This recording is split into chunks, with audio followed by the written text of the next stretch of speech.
The Caleb Williams story that came out on ESPN today, which is kind of like a hit piece, but really not because his father provided all the information, is wild.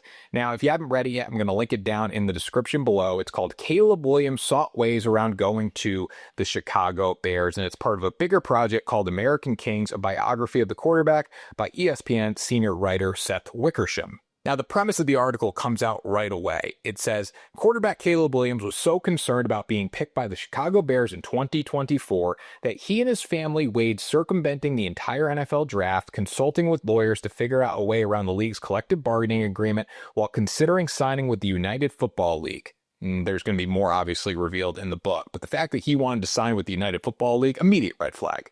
Immediate. That's the league where they're ripping cigarettes at practice during walkthrough. Now, that doesn't happen anymore. That was early in the days of the league, but still, that wasn't that long ago. He was going to throw his career away for that just to not go play in Chicago, sign $1 million contract in Chicago to go play in the UFL. That makes no sense at all. And yes, I realize I'm crashing out right now over frustration. I'm not even a Bears fan. I can't imagine how they're feeling. But anyways, the article goes on. Chicago is the place where quarterbacks go to die, according to Carl Williams, which is Caleb's father. And he's the one that provided all this information to Wickersham. So Carl Williams is the problem here. First off, why would you release this information to the public at this point? I know there's a new coach in Chicago. It's obviously not the old regime with Matt Eberflus, but your son is the face of the franchise, and it's just not a really good look, especially if things start to go wrong in the coming seasons. Now, Carl Williams was the mastermind behind trying to not get his son to go to the Chicago Bears. I don't think Caleb wanted to go to the Bears, so he was just trying to help his son in his goals there, but that's a little messed up as well.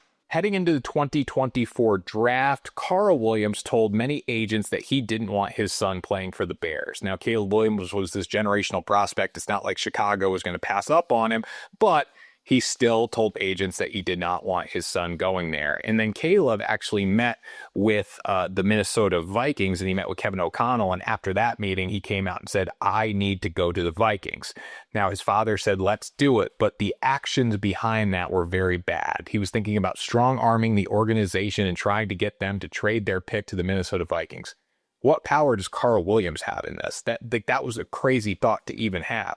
But Caleb kind of talked him out of it because he was concerned that if they did try to get the Bears to trade him, they refused to do it, it would make tough situation look worse. Because if you think back to the draft, it was clear Caleb didn't want to be a Bear at times. Like, the story was going around. We're just getting a lot more details on it now. At least for Caleb, though, the mindset did change when he visited the Chicago facility. He thought he could be the guy to turn it around there, and obviously that didn't happen last season, new coaching staff. But this season, hopefully things go a little better for him. Once he had his interview at the facility, he said, I can do it for this team. I'm going to the Bears. So by the end of it, he kind of told his dad, calm down. I want to be a Chicago Bear. But we look at Caleb's rookie season, and he was center of some scrutiny at times. And I think, all the hype coming into the draft was definitely a big reason for that. But it really wasn't his fault, because the craziest part to this article is not that Caleb was going to go play in the UFL to avoid Chicago, in my opinion. It's the fact that the coaching staff there didn't help him at all. So one of the paragraphs in here is, at times Williams said he would watch film alone with no instruction or guidance from the coaches. No one tells me what to watch, Caleb Williams told his dad. I just turn it on. Again, not something that I would want to release to the public, because the ownership group is there, fans are there. Like, you don't want to embarrass your own team, even though the coach is gone. So just a really bad move from Carl Williams. But for Caleb, that was definitely really tough to have no coaches helping him watch film. So if you want to read the rest of the article, it's linked down in the description below. Those are the parts that stood out to me. This is insane. I can't wait to read the book. I also think Carl Williams needs to be mentally checked out, because he probably shouldn't be releasing this to the public when his son is the head of the Chicago Bears right now and the guy that's supposed to lead them to the promised land.